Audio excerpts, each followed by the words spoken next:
Shalom Aleichem Boker Tov. רבה סגנית, מה זה? בעזרת השם, בשם השם נעשה ונצליח. Amen, Aminette, comme on dit chez nous en Auvergne. Tov. Aujourd'hui, on est le 27 octobre, lundi, le Gimel Mar Cheshvan. Bonjour à Daniel qui vient de nous rejoindre. Bezrat Hashem. On dédiera ce shiur pour la Refoua Shlema de Moratimi. Bezrat Hashem. Viviane Bat Nusha. Jennifer Ilanit Bat Myriam. On demande de M. Frahim. Bezrat Hashem. Rachel Batrout, sans oublier notre ami Stéphane à Paris. Et sa fille Bezrat Hashem, Myriam.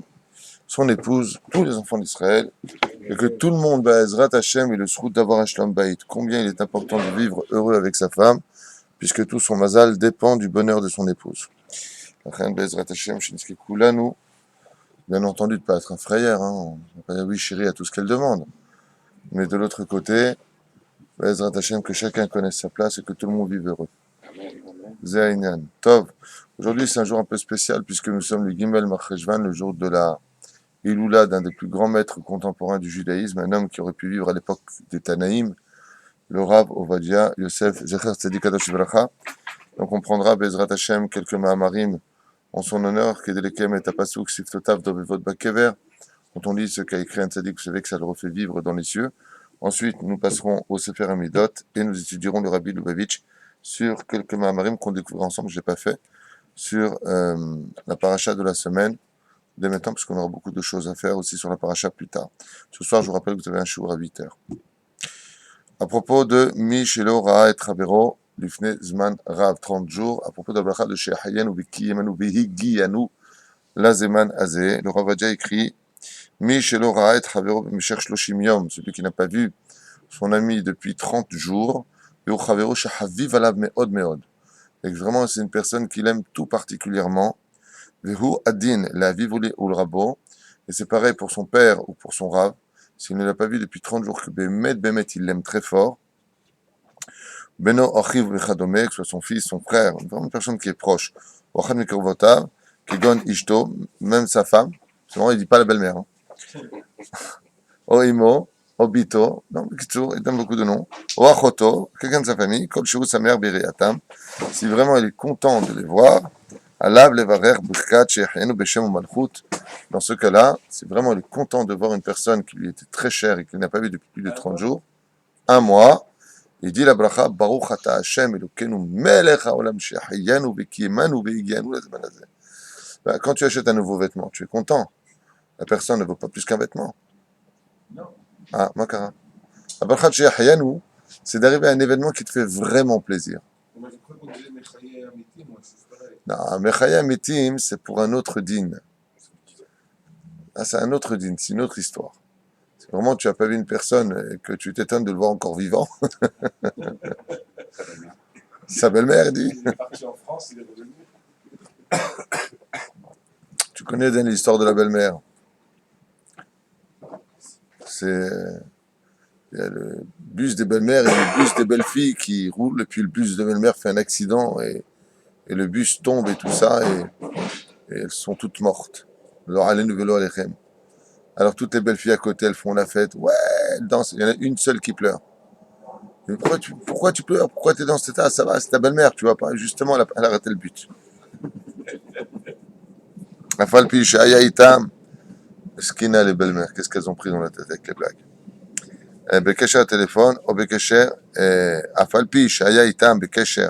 Maïe Adin, Emet la mito, que la personne qu'il n'a pas vue depuis 30 jours, s'il dit la bracha de Shehayen ou Bekiyeman ou Beigyanou, il a eu quand même au téléphone. Il est resté en contact avec elle par courrier, ou avec lui par courrier. Donc, il y a quand même eu quelque chose. Est-ce que là, on dirait la bracha de Shehayen ou Beshem Malchut? Ça veut dire en disant Baruch Ata Hashem. Oui. Pourquoi? Ça dépend. Mais normalement, oui, à partir du moment où c'est la voix, pas entretenir un contact. À partir du moment où on a plaisir. Tu es quand même en contact avec lui. Mais enfin, je crois que normalement, c'est quand on a plaisir à voir. C'est pas lorsqu'on aime quelqu'un. Donc toi, tu dis oui en deux mots. Toi, qu'est-ce que tu dis Je peux prendre son truc en disant je peux prendre son truc, t'as pas de personnalité. Ça, c'est que la chose de voir quelque chose, comme un fruit ou comme un vêtement, il faut le voir, il faut le sentir. C'est un truc, tu ne peux pas par le courrier sentir la chose. Si on prend l'exemple d'un fruit, c'est pas parce que je vais parler d'une date que j'ai pas mangé tout. Oh, il a fait ce qu'il dit. Il dit, c'est pas parce que je parle d'une date que si j'en ai pas mangé pendant un an, je dirai pas à Brachat Shechenu. C'est la bonne réponse. Bonne réponse, Daniel. C'est la bonne On n'a réponse. pas compris la date. Il dit, c'est pas parce que je parlais d'un fruit pendant 10 ans que le jour où je vais le trouver, je ne fais pas la Brachat Shechenu. Il a fait Mérod. Donc même si en réalité on est resté en contact téléphonique avec cette personne, le jour où on le voit sur le fait de le voir, on dira la bracha de Shechenu. Par contre, pour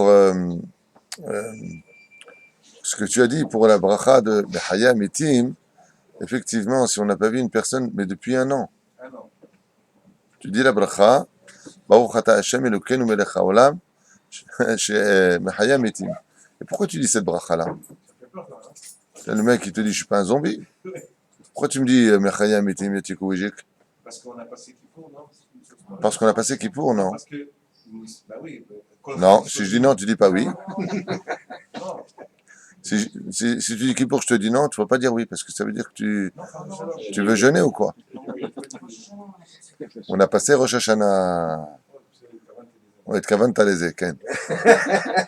C'est toi, si demain tu dois faire un chèque de 1000 shekels à quelqu'un, tu marques 100 shekels, tu dis Kavan Tili 1000. C'est quelque chose. Aïe, Allah. Il a fait, mais tu as raison. C'est qu'en réalité, on est étonné. Et regardez de quoi est-ce qu'on parle. On dit la bracha. Si tu vois quelqu'un que tu n'as pas vu depuis un an, puis Rosh Hashanah dernier. Waouh, t'es vivant. T'as pu passer le jour du din.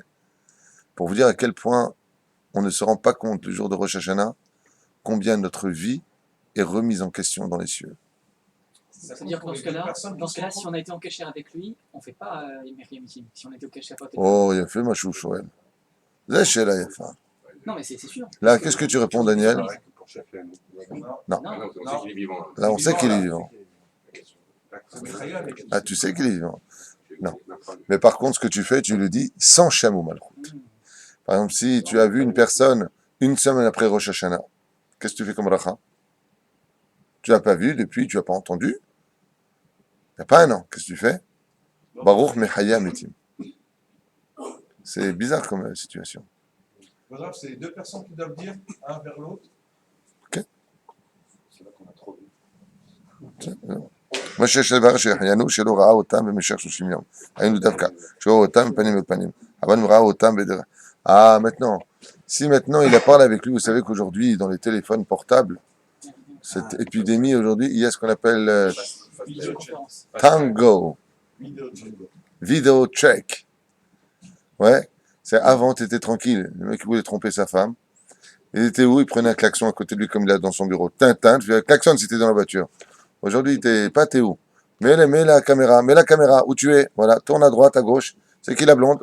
Ah, aujourd'hui, tu peux plus tricher, hein, Yatik. Aïe, ouah. Et qu'est-ce que tu fais maintenant si la personne, elle a vu sur son portable, la personne avec qui elle parle? On dit que si elle parle au téléphone, et si elle le voit maintenant, attends, pas en direct. Elle est à Hong Kong, l'autre il est en Israël. Maïe. C'est pareil, elle a vu, c'est pareil. C'est voir. Donc On fait sans jamais la pris pour parce que s'il y a une distance comme celle-ci, alors oui ou non, sans philo. on fait. On fait la bracha chez Reno. Oui, Daniel, il dit, il pense pas. Pour l'instant, il a fait un sans faute, Daniel. Je veux pas me mêler. Mais... Normalement, on n'est pas yotzé d'une bracha quand elle n'est pas transmise directement de l'oreille à la parole. Donc là, c'est pas un intermédiaire. Alors oui ou non? Moi, pour moi, c'est non. On ne fait pas une bracha, moi aussi. ומה שיש לברך שהחיינו שלא ראה אותם במשך 30 יום, היינו דווקא כשרואה אותם מפנים אל פנים, אבל אם ראה אותם דרך טלוויזיה או מסך ואפילו שידור חי לאחר 30 יום, שלא ראה אותם, אינו מברך שהחיינו. Donc il l'a vu cette fois. Donc même sur le fait de le voir, tout à l'heure on comprenait pourquoi la bracha de Shechayan on ne pourrait pas la dire, parce que, dit le Rav Ovadia Yosef, tu l'as pas vu, c'est sur le fait de le voir que ça te donne de la simcha. Ouais. Aval, maintenant tu l'as vu aussi. Alma tevarech. Tu l'as vu? c'est pas la même chose, c'est pas un plaisir de le voir. Ouais, quand tu le vois, tu as vite un pot, tu as un parle de bracha là. Son même argument tout à l'heure, il a vu la date en vidéo, il a pas goûté. Oui, ça joue. Non, ça n'a rien à voir. Non, mais c'est ce que vous avez dit que c'était une Alors différence. moi, je vais répondre à ta question, puisque tu dis, alors c'est pareil que pour la date. Si j'en ai parlé et que je la vois à la télévision, je dis pas la bracha Shechayan. Mais tu dis la bracha sur le goût. Donc tu enlèves le fait de. Mais c'est sur le goût que tu le fais. Le goût, tu l'as pas goûté à la télévision. Ouais, donc tu fais Shechianu. Et Shechianu, c'est pas sur le goût, c'est sur le... Non, sur le goût. Sur le goût. Pas quand on fait Aetz ou Adama, c'est pas... Non, ça c'est autre chose. Borépéri Aetz qui vient de l'arbre. Borépéri Adama qui vient de la terre. Ah bah le Shechianu, c'est sur le goût. Je te donne un exemple. Tu prends une date qui n'a pas de goût. Ouais. Tu fais la bracha? Non. Elle me coule calme. Tu fais pas la bracha dessus de Shechianu. Même Borépéri Aetz, tu fais pas. Les vêtements, on ne goûte pas les vêtements. Quand on met la chemise, on l'a vu en vidéo. Mais c'est sur le fait de porter, ça n'a rien à vous confondre tout, messieurs. Mais Vous comprenez de quoi je parle? mais la question vous dit quand si le fruit n'a pas de goût, on ne fait pas la bracha, même pas Aetz, le fruit ou Adama. Non, ok, bah c'est Comment on sait? dans le cas où ton copain il te dit laisse tomber, il n'y a pas de goût du tout. Il fait confiance. Dans ce cas-là, tu goûtes avant de faire la bracha Shechianu. Tu comprends? Zou. וכן אומר, ומי שלא ראה את חברו החביב עליו ביותר, במשך שנים, נכנס 12 חודש, donc un an, והוא שמח בראייתו, אם לא היה עמו בקשר טלפוני או בקשר מכתבים, וגם לא שמע מאנשים אחרים שלום לו, צריך לברך עליו, שום מלכות ברוך אתה השם ולכל העולם, מחיי המתים. Et là, voilà, on revient à Mina Shamaim sur le Mechayim Mitim. Si pendant un an réellement il n'a pas vu cette personne, et écoutez bien ce qu'il dit, ni il a entendu qu'il était vivant, ni il a entendu des gens qui lui ont parlé, il lui a pas parlé par téléphone, hein, mais si pour Mechayim Mitim il l'a eu par téléphone, il dit pas Mechayim Mitim. C'est-à-dire que le fait de faire la bénédiction de Mechayim Mitim qui fait vivre les résurrections des morts, hein, c'est comme ça que ça se traduit, eh bien, c'est vraiment un étonnement. C'est vraiment un étonnement. C'est quelque chose qui rentre pas dans. Quelque part, il pensait pas. Il est parti en Inde pendant un an, il revient. Bon,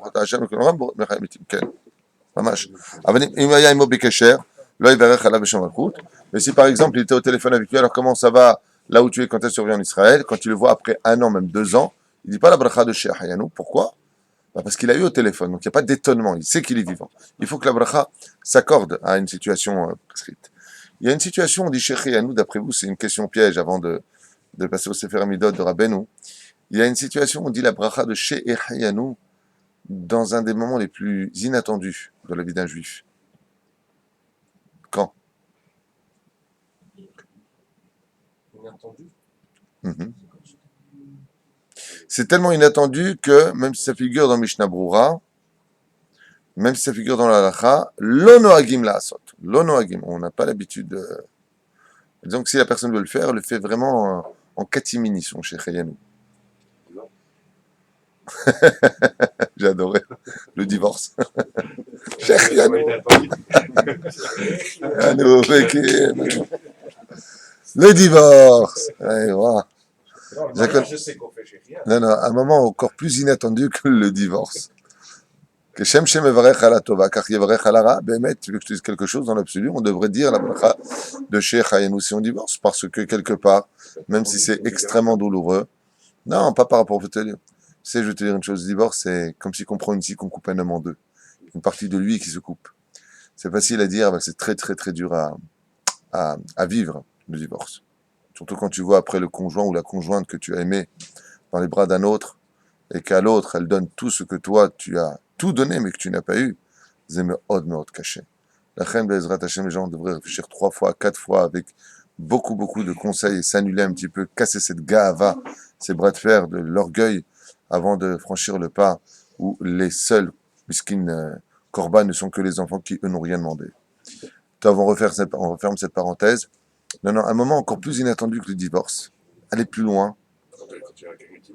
Quand quelqu'un est mort, il y a des circonstances où on dit Shechianu vekiemanu. Ah, c'est quand il était très riche. Quand il était très riche, quand papa et maman étaient très riches, et qui font partie de cette catégorie d'individus que je déteste.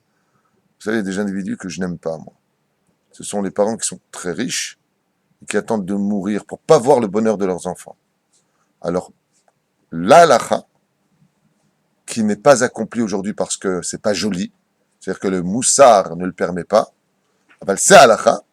Si papa et maman sont décédés, qu'ils ont laissé une grosse fortune, les enfants disent sur la tombe, d'un côté, Dayana Emet, parce que papa et maman sont décédés, de l'autre côté, sur la fortune, maintenant, Shechianu vekiemanu veigianu les emanazé.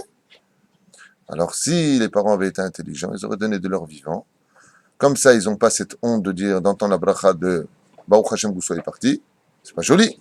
On a dû savoir vivre. Et de l'autre côté, ils auraient eu le bonheur de voir leurs enfants avec le sourire et être heureux et épanouis dans ce monde. Voilà. Ça fait et on a l'impression que les enfants ils ont attendu ce moment-là. Asma, c'est pas naturel? Qu'est-ce que t'attends de crever pour donner la main? Non, pas d'attendre. On n'a pas dit de tout donner. Non, pas d'attendre l'objectif des parents. C'était à eux d'agir en conséquence. Mais si c'est une personne qui a fait comme vous avez dit que là, il y a quelque part une espèce de je leur en veux. Non, alors justement, comme ça a été mal pris, on n'a pas l'habitude de le mettre en pratique. Aval, ce n'est pas du tout la kavana. La kavana, c'est... Bandora, on n'avait rien laissé. Pas du tout. Alors ça a été pris comme ça, c'est pour ça que c'est pas fait. Mais écoute bien, écoute bien. Je viens te voir, je te dis, voilà, il y a une mauvaise nouvelle, c'est ça. Ah mince, mais Hayametim. La bonne nouvelle, c'est que tu as pris maintenant 1 million d'euros. Mais mettre, chez Hayanou, non? C'est exactement ça que ça veut dire. Ça dépend. Ça dépend, en tout cas, c'est comme ça que la halakha le voit. La halakha, c'est comme ça que je le vois. Qu'est-ce que tu dirais, toi, Stéphane? Chez Hayanou? Chez Matsilenu? Toi, bien fait, mais on s'arrêtera là pour le Rav dire aujourd'hui. Le Kher Tzadik Kadosh Bracha. Une période de 30 jours. Pardon. Il y a une raison pour la période de 30 jours. Pour un an, on a dit qu'il y avait une raison par rapport à les 30 jours. C'est Rosh Chodesh, Kol Mitradesh. Top, on retourne maintenant chez Rabbeinu Nachman mi Breslev, Bezrat Hashem, dans ses conseils, toujours sur la Achila, et il dit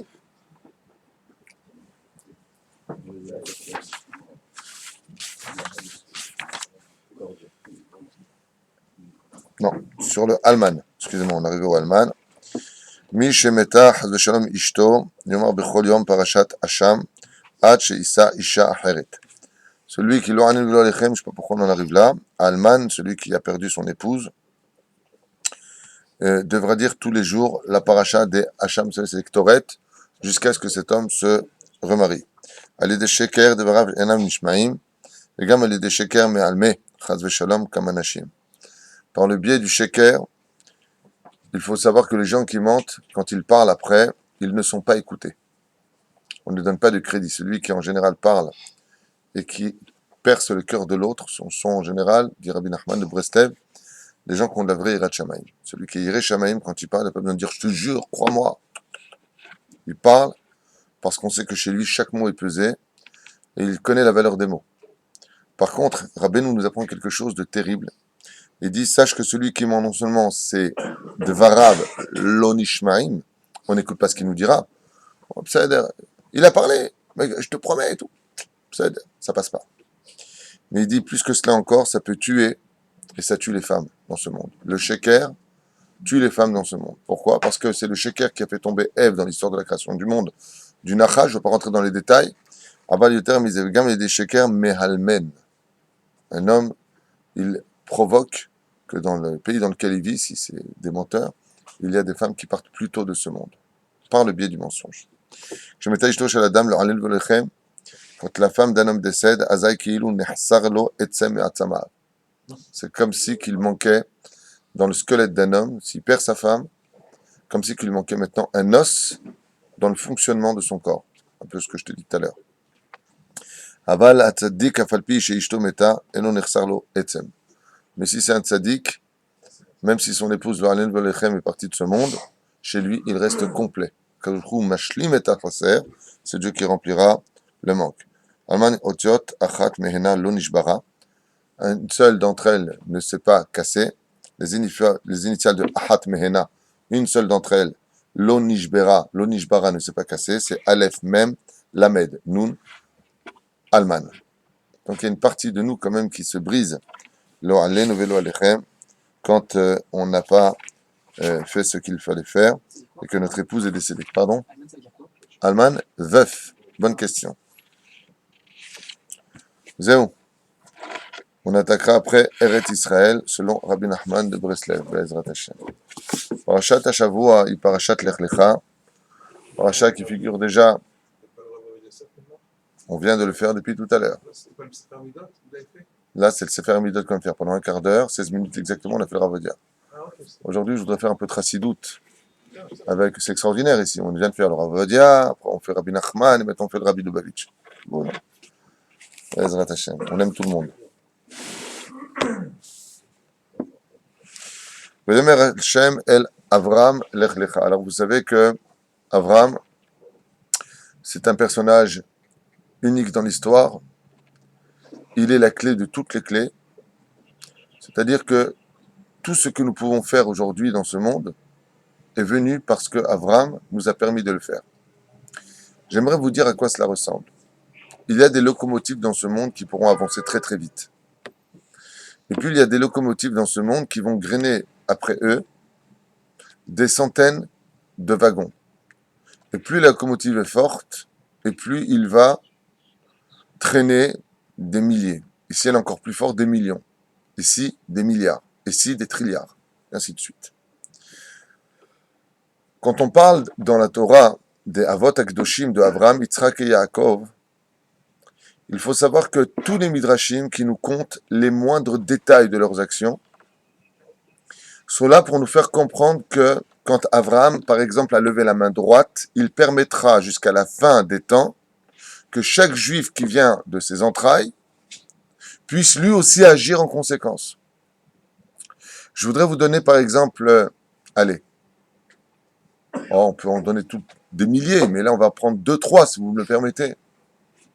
D'où est-ce qu'un père juif a la force de prendre son fils et de lui faire la Brit Mila, considéré en Europe comme étant assez barbare, une action barbare? D'où est-ce qu'il a cette force? D'où est-ce qu'il puise à l'intérieur de lui?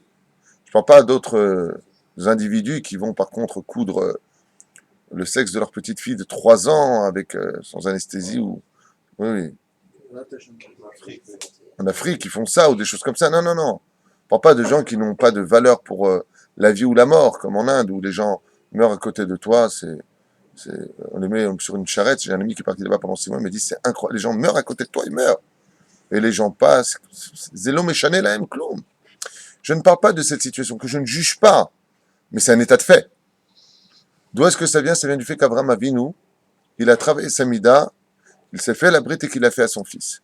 Si Avraham ne l'avait pas fait, on n'aurait pas eu, nous, là, le challenge de pouvoir le faire. D'accord? Et d'où est-ce qu'ils viennent? Ishmaël, c'est le fils d'Abraham d'une certaine façon. Lui aussi, il a eu cette otzma de le faire. Ouais. Seulement après, ils sont passés de là, ils sont passés à autre chose. Ils ont coupé là, ils ont coupé là, ils ont coupé partout. D'où est-ce qu'ils ont la force d'où est-ce qu'on a cette force de le faire? D'où est-ce qu'on a cette force, nous, de prendre notre fils et de le sanctifier à l'étude de la Torah, de le sanctifier vers le monde? D'où est-ce que ça vient? De la Akedat Yitzhak. C'est pour cela que la Gemara nous a dit Maaseh Avot, Siman Labanim. Tout ce qu'ont fait nos pères, pour vous donner un exemple qui va un petit peu dans l'exagération. Quand Avraham Avinu, par exemple, mangeait, il savait que l'action de manger, l'action de maigrir ou de grossir à son niveau individuel aurait des conséquences jusqu'à la fin des temps sur toute sa descendance.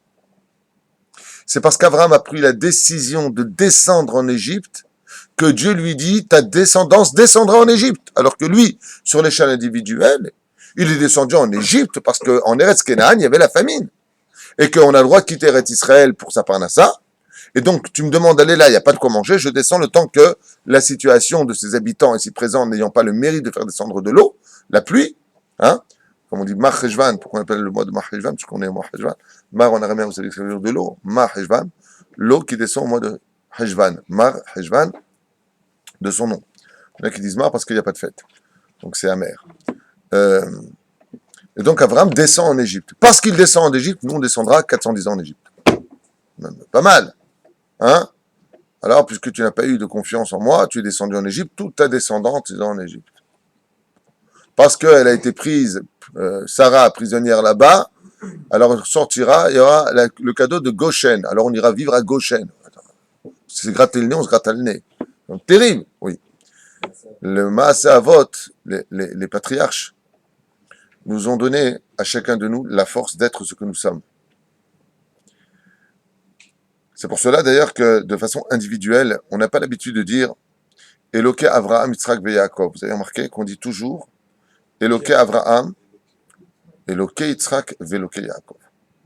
Et pourquoi on a besoin de rajouter à chaque fois le mot le Dieu de Avraham, le Dieu de Yitzhak et le Dieu de Yaakov? Il aurait été amplement suffisant de dire Eloké Avraham, Yitzhak et Yaakov. Et pourquoi c'est pas bon? Parce que si nous avions dit Eloké Avraham, Yitzhak et Yaakov, ça aurait voulu dire que si Yitzhak est devenu Yitzhak, c'est par le biais de Yitzhak, de Avraham. Et si Yaakov est devenu Yaakov, c'est par le biais de Yitzhak et de Avraham. La Torah vient nous enseigner que les Havot sont tous individuels, individuellement liés à une possession de vertu qu'on amènera et qu'on étudiera Bezrat Hashem au fur et à mesure, comme ce fut le cas d'Abraham qui a instauré le chesed sur terre. Abraham, dans une époque barbare où les gens avaient l'habitude de déposer leurs enfants sur des espèces de braises brûlantes avec des tambours qu'on appelait la vodazara de la molech. Ouais, il n'y avait pas de problème de tuer, il n'y avait pas de problème de voler, il n'y avait pas de moralité à être homosexuel comme on le voyait dans Sodome et Gomorre, il n'y avait pas de morale. Ouais. Aval, de l'autre côté, il y avait une énorme hypocrisie, comme on verra avec Rivka, cette hypocrisie de la morale, où les jeunes filles étaient toutes vierges de devant, mais pas de derrière, nous dit Rashi à Kadosh, pour vous dire dans quelle espèce d'immoralité justifiée, entre guillemets, les gens vivaient. Avraham va instaurer la droiture et le chesed, le don de soi. Aujourd'hui, il faut savoir que quand un juif a la force de mettre sa main à la poche pour donner à un autre de l'argent, cette force qu'il a n'est pas logique. Arrête, j'ai travaillé, mon pote, j'ai de l'argent parce que pour toi, c'est comme ça que les gens pensent. Ben, si tu veux de l'argent, t'as qu'à aller travailler. D'où vient ce sentiment de pouvoir aider? Qui est celui qui a fait descendre ce canal de chesed dans le monde? C'est Avraham Avinu. Avraham Avinu a été le personnage par excellence qui a été le conduit d'une force énergétique dans l'univers, du don de soi pour sa descendance, et de l'autre côté aussi pour l'humanité, car Avraham Avinu a voulu donner, non pas à sa descendance, mais à l'humanité. Dieu n'est pas d'accord avec ses plans, parce qu'il lui dira, non, de toi, et non pas de tes plans, je donnerai Bezrat Hashem, la terre d'Eretz Israël, donc aux enfants d'Israël, où là-bas, Bezrat Hashem, tout le challenge du don de soi devra s'accomplir encore plus particulièrement que ailleurs. Vayomer Hashem el Avram lech lecha. Le mot lech lecha vient nous enseigner ici que il faut absolument que chacun d'entre nous, qui sommes venus pour accomplir une mission, allions vers notre propre mission. Et que cette propre mission n'est là que pour nous-mêmes. Lech lecha. Va pour toi. Les tovatecha, les anatecha, comme nous dit Rashi sur place. Va pour te concrétiser. Une fois, quelqu'un est venu me voir, il y a très longtemps de cela, et m'a posé la question à propos de son épouse avec qui sa situation allait en se dégradant, beaucoup de vulgarité à la maison, beaucoup de bras de fer. Et je l'entendais parler, et effectivement, Zelo Ayazé. Je lui ai juste dit, tu te concrétises toi-même? Il m'a dit, pas du tout. Je n'existe même pas. Je disais Zélotov. Ça, c'est déjà une vraie raison de parler. Ça, c'est déjà une vraie raison de parler. Comme a dit Abraham à son fils Ishmaël, alors qu'il était venu le voir, et là-bas, qui a ouvert la porte, nous dit Midrash, la femme d'Ishmaël, et lui a dit, est-ce que Ishmaël est là? Elle a dit, non, il n'est pas là. Elle a refermé la porte. Abraham, avant qu'il ferme la porte, lui a dit, vous direz à mon fils qu'il devrait changer le sol de sa maison. Pourquoi elle n'est pas bien, mon sol? Au revoir, madame. Quand est venu Abraham le soir, il dit, au fait, il y a un vieux qui est venu demander de tes nouvelles. Qu'est-ce que j'ai dit? Quand est venu, pardon, autant pour moi, Ishmaël le soir, et que sa femme lui dit, il y a un vieux monsieur qui est venu, il dit que c'est ton père. Et je sais pas ce qu'il a raconté, il faut changer le sol de la maison. Et il lui a dit, tu prends tes affaires et tu t'en vas. Mon fils, tu ne peux pas te concrétiser avec une femme qui t'éloigne du chesed. Lech lecha, va pour toi. Un homme doit faire attention toute sa vie durant à veiller à ce que son épouse, c'est pour ça qu'il faut faire avant le mariage les vérifications et pas après le mariage les vérifications, parce qu'après le mariage, c'est sûr que c'est Dieu qui dirige les choses et on n'a que ce qu'on mérite. Si on a eu le srout, tant mieux. Si on n'a pas eu le srout, tant mieux. Isha ezer kenegdo, imzacha ezer, imlozacha kenegdo, ça on le sait, d'accord? Si c'est bon, alors c'est pour lui, si c'est pas bon, alors sa femme sera contre lui, mais c'est un jugement qui est porté par le Créateur du monde. Tant pis pour la femme, parce que le mal qu'elle fait, elle aussi, elle le paiera. Mais de l'autre côté, la question essentielle de cette paracha dans le titre, Lech Lecha, c'est de ne jamais oublier que l'homme n'est pas venu pour une femme sur terre. La femme est venue pour l'homme. Et que le but de l'homme, c'est de se concrétiser. Ta'azrili leitiatsev. Aide-moi à me concrétiser. Garde les enfants pendant que je vais à la synagogue prier. Chacun son monde. Comme j'ai expliqué sur le domaine de la femme et de l'homme, dans l'histoire du couple, l'homme est venu pour étudier la Torah et la femme est venue pour prier Hachem. Vous avez remarqué ça? L'homme est venu, kavata etim la Torah, et la femme est venue pour prier Hachem. Toutes les prières sont sorties des halachot du moussard de toutes les femmes juives. Léa, Chana, Batitpalel Chana, sont les femmes juives qui en général ont ce tafkid extraordinaire à un tel degré qu'elles n'ont même pas besoin de minyan. Donc, l'Ech Lecha, c'est le premier dévoilement d'Akadosh Baruch Hu dans la volonté de l'homme. Va pour te concrétiser selon la loi juive. Parce que sinon, ça veut dire, moi j'ai toujours rêvé d'être, je sais pas quel métier, au bout du monde, un truc pendant Shabbat, non, on parle pas de ça.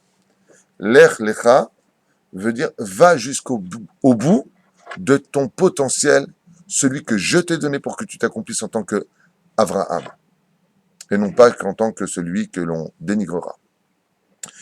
On fonce chez le rabbi, vous êtes prêts? Ça c'était mes commentaires un petit peu de droite de gauche, maintenant on fait le rabbi. Chazal מספרים על אברהם אבינו הראשון שכבר בגיל 3 הכיר את בוראו.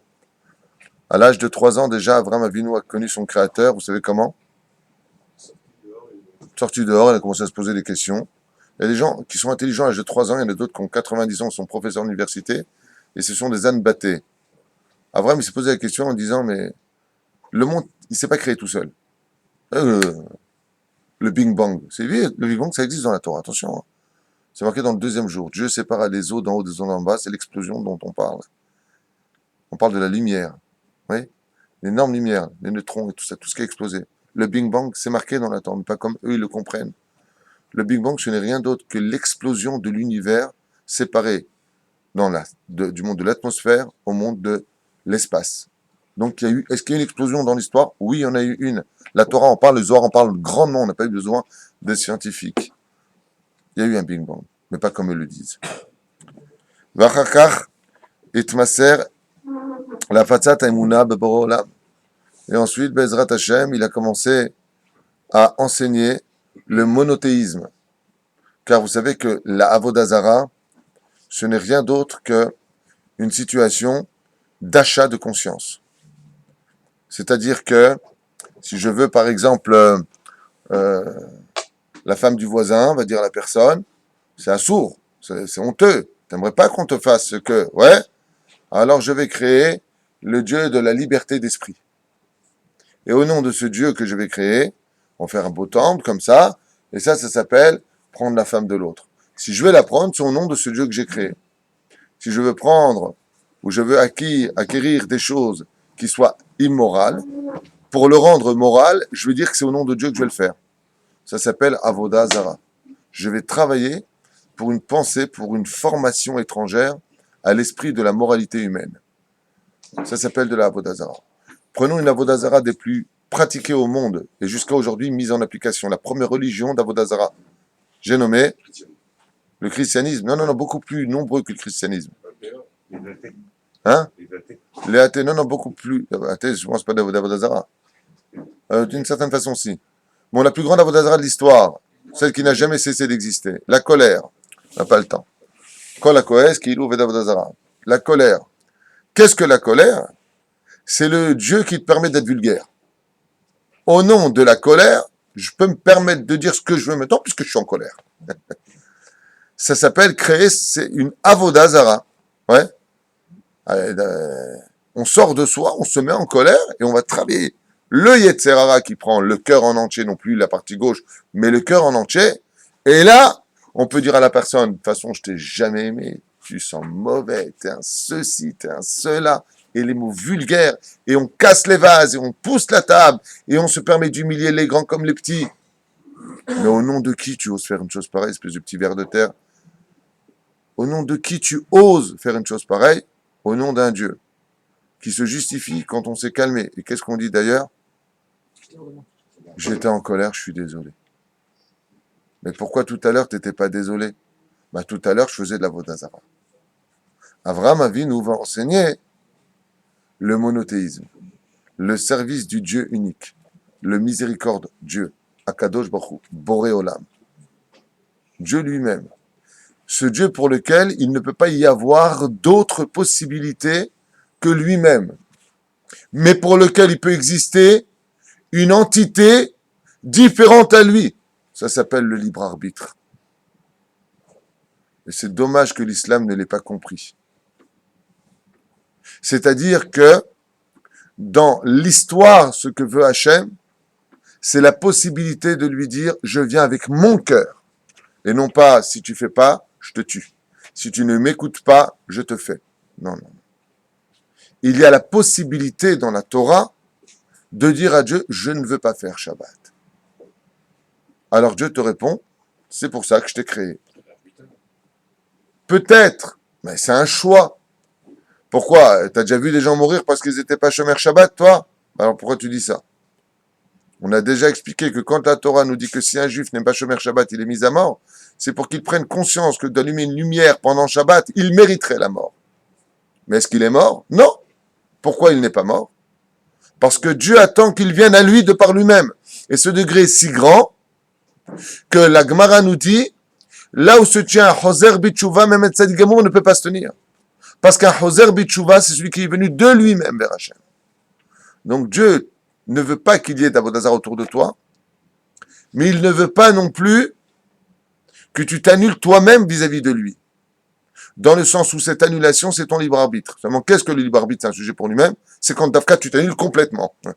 Vous comprenez ce que je viens de dire. C'est-à-dire que le vrai choix dans la vie d'un homme, s'il veut être parfait, c'est de ne plus l'avoir. Je ne sais pas si vous comprenez concrètement ce que je veux dire. Je vous le dis en 2 mots, comment ça se concrétise dans la vie. Qu'est-ce que tu penses, toi? Je sais pas. Qu'est-ce que dit la halakha? Attends, t'existes pas, t'es teubé ou quoi? Mais qu'est-ce qu'elle dit la halakha? Attends, je vais voir mon rave. On change de maison. Attends, je vais voir mon rave. Mais je comprends pas, t'as pas de cerveau, handicapé, tu peux pas penser tout seul? Non. Assez les rave. Je vais voir mon rave. Rave, je dois déménager ou pas? Est-ce qu'il y a une synagogue où tu vas? Ouais, il y en a une à 12 km. Tu bouges pas. Ouais, mais la maison, elle est plus belle. Ouais, mais tu bouges pas. Qu'est-ce qu'il a dit, ton rave? On bouge pas. On bouge pas. De quoi il se mêle? On fait ce qu'on veut, on a le libre arbitre. Non, t'as écouté ton Yetzerara qui est en train de te dire, va prendre plus beau, comme ça, t'auras jamais de monde futur. Donc, d'un côté, on doit garder son libre arbitre. Et qu'est-ce que le vrai libre arbitre? C'est de suivre Dieu dans le désert. Bene Chorin. Un peuple libre. Quel libre? On n'allait pas, on voulait. On veut retourner en Égypte, Dieu nous a frappés. Non, vous devez être libre. Libre, ça veut dire suivre Hachem. Mais il faut que ça vienne de toi, c'est tout. Vous comprenez la finesse d'esprit? Il faut que ça vienne de toi, que tu t'annules pour comprendre qu'est-ce que veut dire être libre. Le chemin de la liberté ne peut exister dans la vie d'un homme que quand il tient la main à Hachem. Si tu ne tiens pas la main à Hachem, tu crois que tu lui tiens la main, mais tu tiens la main du Satan. Et tu ne le sais pas. Et toute ta vie, tu dis, de toute façon, moi, je fais ce que je veux, je fume ce que je veux, et je dis ce que je veux. Ben, Dieu aussi. Tu as cru que tu suivais un bon chemin, et ben, sauf que tu finis tout seul. Loin de tout. Et on te fréquentera que par intérêt. Hu gamken ushlach lekibshan ha'esh beshel emunato. Et dit le Rabbi, on a vu qu'Avraham Avinu a été jeté, première épreuve d'Avraham, il y en a qui disent c'est la deuxième, dans la fournaise ardente par Nimrod, alors qu'il avait sa émouna. Pour sa émouna, pour le fait d'avoir montré qu'il y avait un chemin qu'on appelait le monothéisme, Avraham Avinu a été jeté dans une fournaise ardente. Oulam, cependant, Torah meseperet al Avraham Avinu, מדלגת על כל הפרק הנכבד הזה בחייו, מתחילה לספר על ציווי לך לך.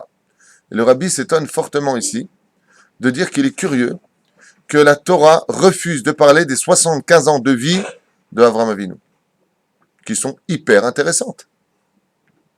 Où est-ce qu'on trouve la fournaise ardente? Dans la Torah? Non, dans les commentaires. Avant que Dieu nous dise maintenant, parle. Quel âge il a? Shivarim vechamesh shana. Il a 75 ans. Et le Rabbi dit, mais je comprends pas. Qu'est-ce qu'on fait des 3 ans, quand il avait 3 ans? Pourquoi la Torah ne nous dit pas, à 3 ans, Avraham, Avinu, la Torah elle-même? Arrête. Quand Avraham, après, il va lever le bras, on va nous le dire. Pourquoi on ne nous parle pas des 75 ans de l'existence d'Avraham Avinu? On a besoin du Midrash. Non. Mais directement, Lech Lecha, va pour toi.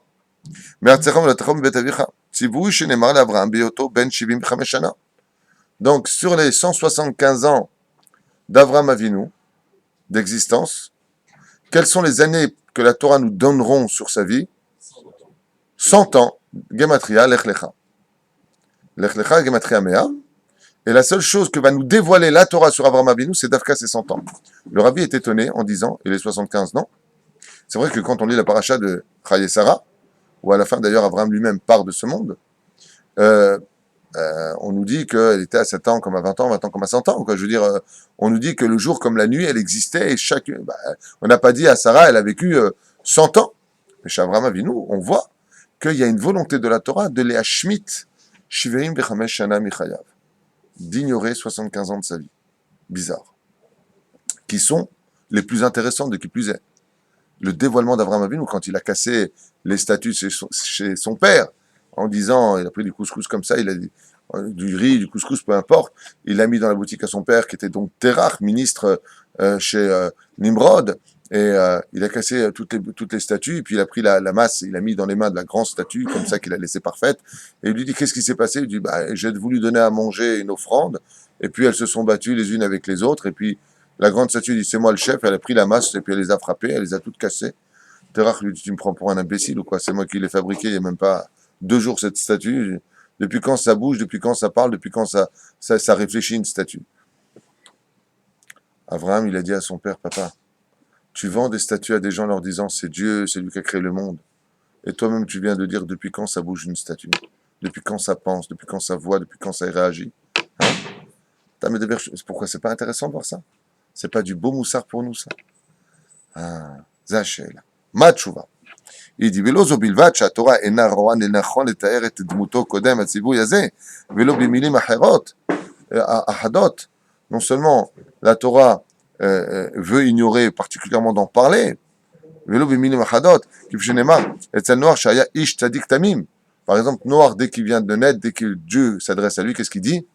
Noach ish tzadik, on dit que lui c'est un tzadik, il n'y a pas remarqué chez Avraham Avinu que c'était un tzadik, et pourtant le mec il vient juste de sortir du kifshanaï, je veux dire il vient juste de sortir des fours crématoires, ouais, c'est quand même dur, il a même pas de titre, Avram, c'est tout.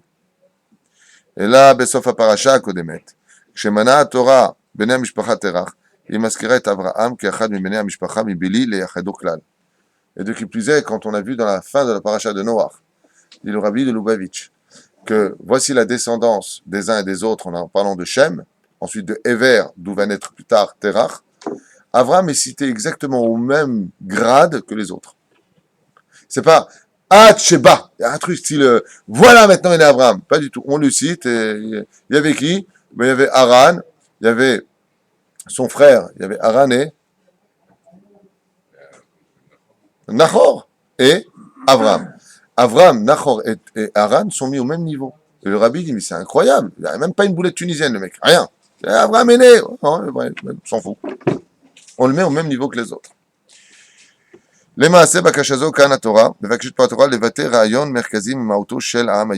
Car la Torah a voulu ici exprimer et exploiter une signification identité qu'on appelle du peuple d'Israël, identitaire au peuple d'Israël. Encore une fois, je vous ai dit, Avraham n'est pas né pour lui. Lech Lecha de Avraham Avinu, c'est l'identité du peuple d'Israël. בהתעלמותה המכוונת של התורה ממקורות חייו של אברהם אבינו עליו השלום על פרשת לך לך, היא מלמדת אותנו כי דווקא בנקודה זו מתחילה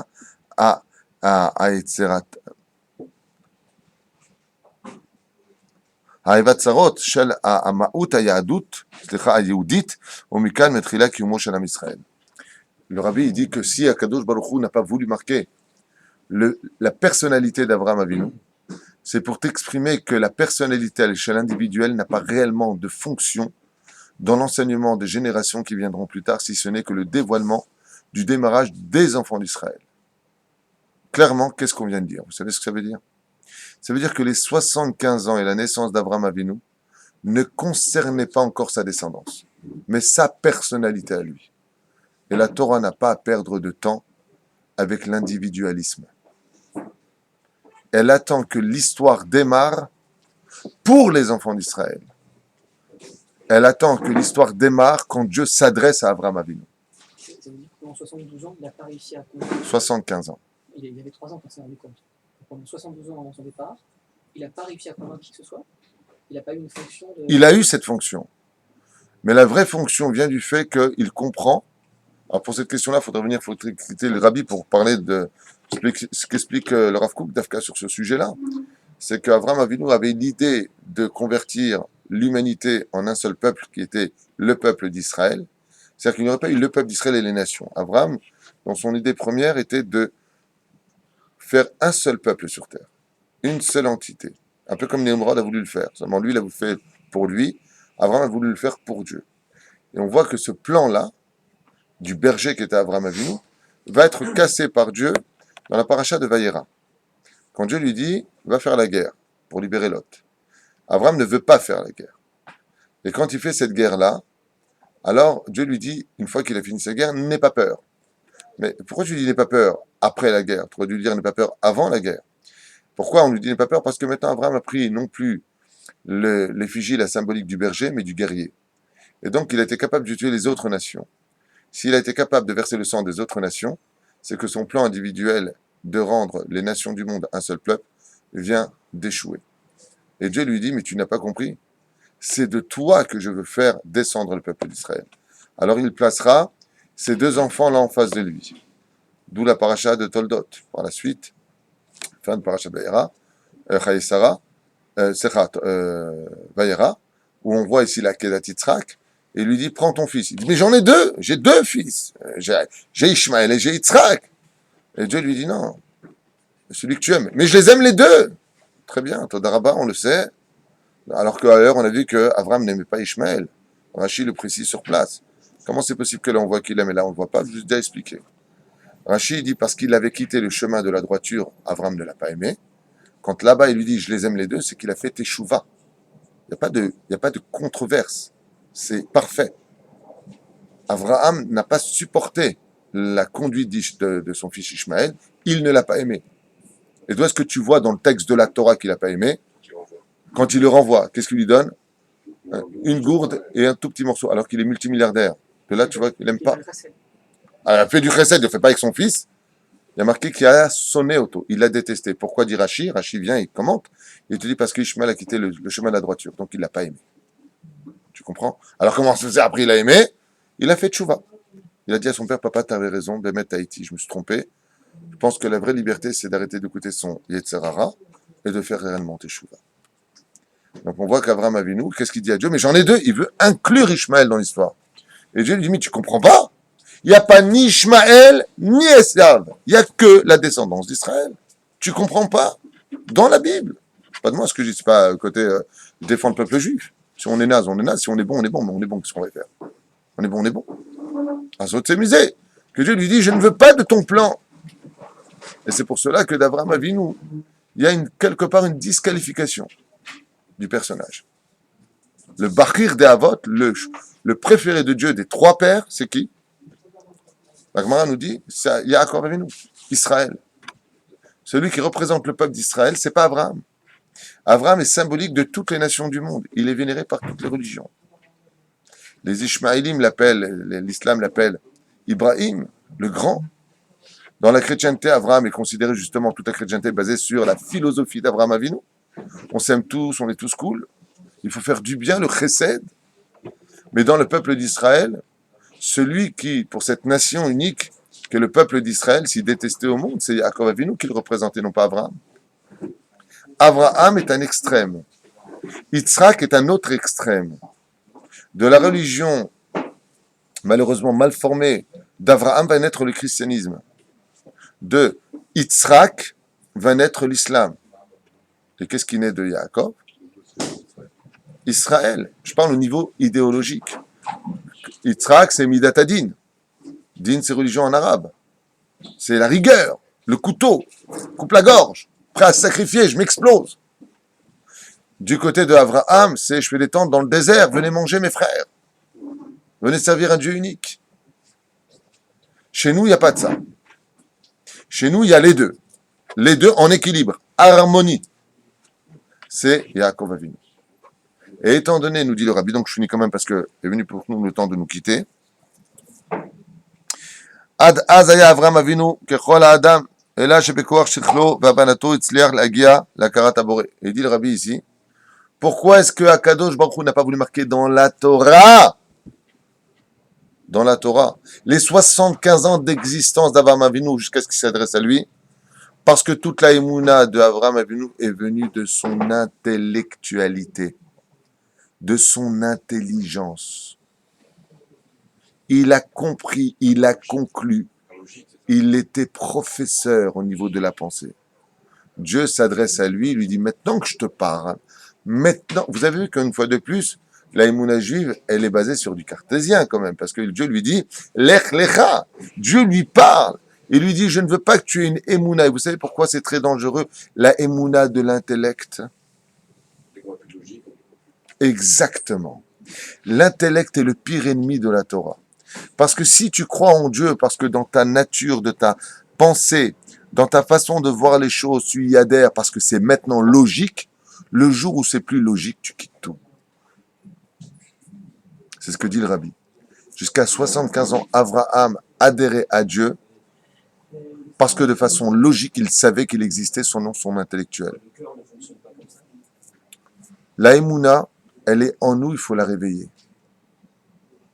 Abraham était supra-intelligent. Dieu lui dit, t'as rien compris. Ir Hashem, Reshit Chochma, Ir Hashem. Le début d'intelligence, c'est la crainte du ciel. Il faut que je m'adresse à toi, il faut que les générations, parce que si Dieu nous avait parlé de comment, dans la Torah, c'est comme on a fait, il a vu la lune, il a dit, ah, c'est toi Dieu. Après, il a vu le soleil, alors toi, t'es plus fort. Après, il a vu les nuages qui a couvert le soleil, il a dit, alors toi, t'es plus fort. Mais c'est intellectuel. Devant Dieu, il n'y a pas d'intellect. Il y a la émouna sans aucune condition. Je n'ai pas besoin de comprendre pour croire. Tu as dit, je fais, c'est tout. Alors démarre l'histoire d'Abraham Avinu. Zohanam Dagag Voabeoter, il dit que le rabbi, c'est bien, à l'époque qu'on arrive déjà à cela, nous. Au Prinazo, Aya Abraham. Oui, ça par exemple, ça existe dans la vie de qui? C'est une réponse pour celui qui ne met pas de filines. Je vois pas l'intérêt de mettre une boîte noire ici, de faire des ronds, une boîte sur la tête, c'est débile. Je comprends pas. On lui répond, c'est pour ça qu'il n'y a pas les 75 ans d'Abraham Avinu dans la Torah. Parce que si tu prends ton intellect et que tu le mets là-dessus, et pourquoi on met le filine sur la tête? Vous avez compris? On met la filine, la émouna sur l'intellect. La émouna vient sur l'intellect. En d'autres termes, une filine de l'homme représente un petit peu le Avraham Avinu du Lech Lecha. Va pour toi. Commence à faire, non pas parce que tu as compris, mais fais parce que je te le demande. Ça va être là aujourd'hui. Kol Tov.